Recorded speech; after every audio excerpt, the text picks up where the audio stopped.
And if I could quickly touch on the recent death of Ismail Haniyeh. I actually have a very unpopular opinion about that scenario and situation.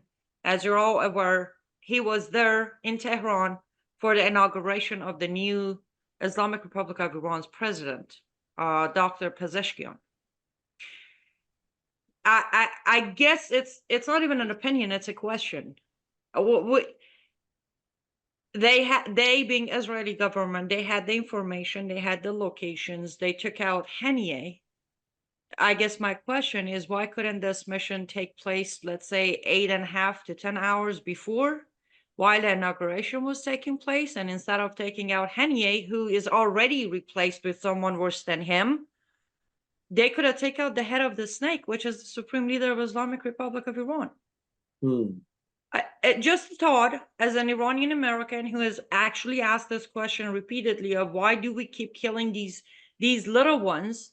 They are the little ones. At this point, Taliban has come out and blamed the Islamic Republic of Iran for death of Haniyeh. Why? They're claiming that if Khamenei would once and for all wipe Israel off the map, they wouldn't be there to kill Haniyeh. That's how they think. Why is the Israeli government not doing what we all know needs to be done?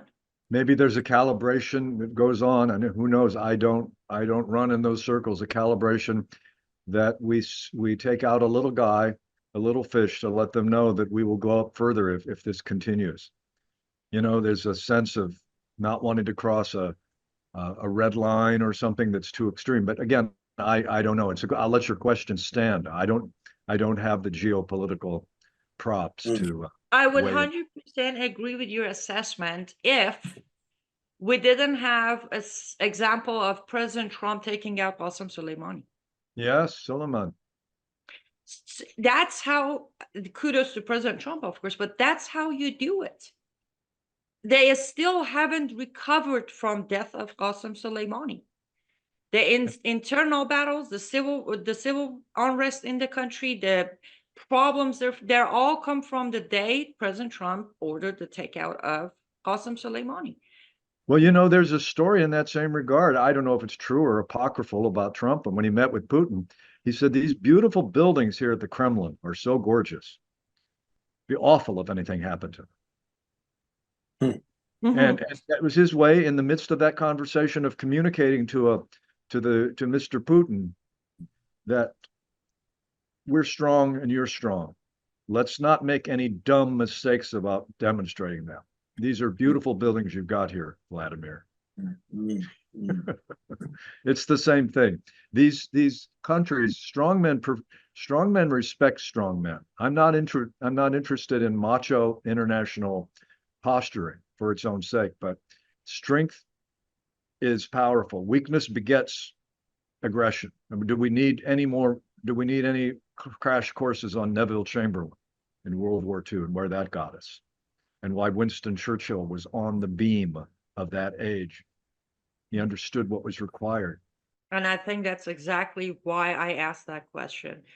Is it that Bibi Netanyahu doesn't know or understand what is required? Or is he still worried about a bunch of international crime courts and more anti-Semitism? Because I don't think it could get worse for it. This is it. This is the highest level of anti-Semitism we have faced. Oh, absolutely. It absolutely is. And the degree to which it's coming from the party that has the Democrat Party that has the strongest Jewish support. I don't know if any of that is peeling off. Boy, that's a larger discussion. Why that continuing loyalty remains so strong. When you don't even have to be a partisan, but what Trump did with changing the capital of Israel, the embassy, the American embassy, following through on all the longtime commitments